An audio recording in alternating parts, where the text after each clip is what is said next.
Golda Meir accomplished something many girls only dream of. She became Israel's first female prime minister.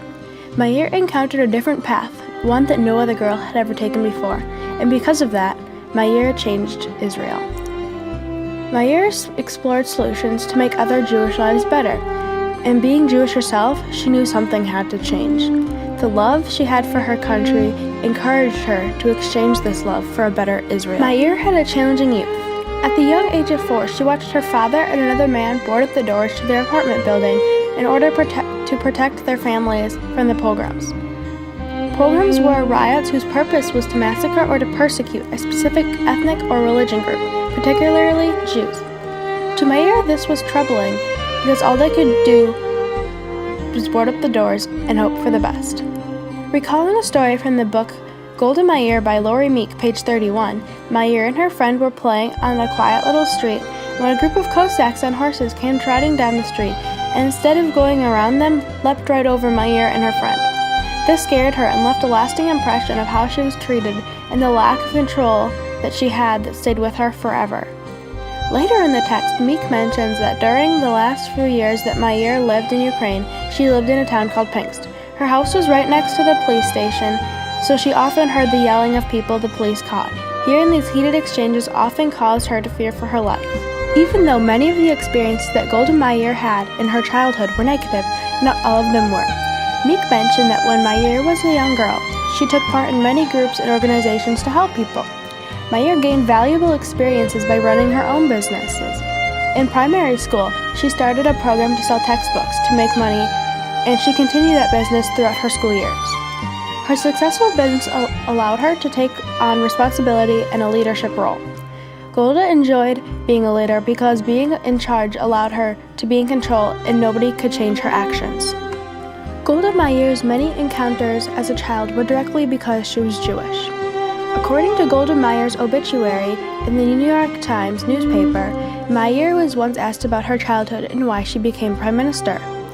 Meir responded by saying, "If there is any explanation necessary for the direction which my life has taken, perhaps it is the desire and determination to save Jewish children from a similar scene and from a similar experience."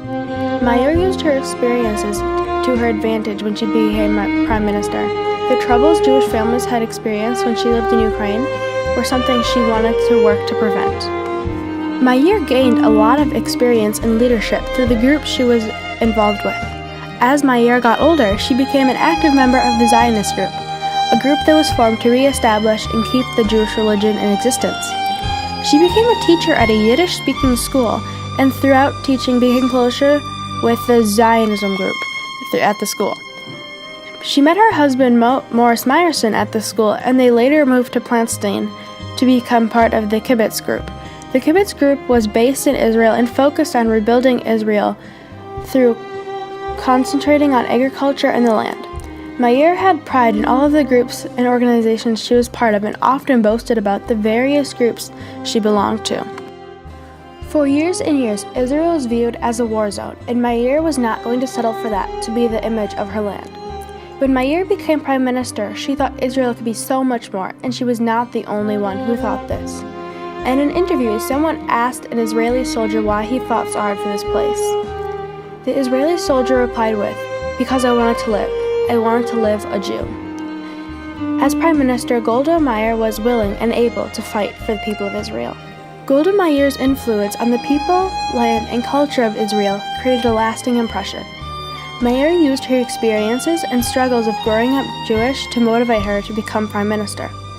Meir once said, "There is no limit to what can be done. There is no limit to what we can do. There is no limit to what Jews can do outside of Israel." Meir was ready to see a change, and she knew it wasn't going to happen without hard work and dedication. Even though Meir was prime minister, she did not do it alone. Meir once said, "I never did anything alone. Whatever was accomplished in this country was accomplished collectively." Meir accomplished something many girls only dream of by becoming prime minister.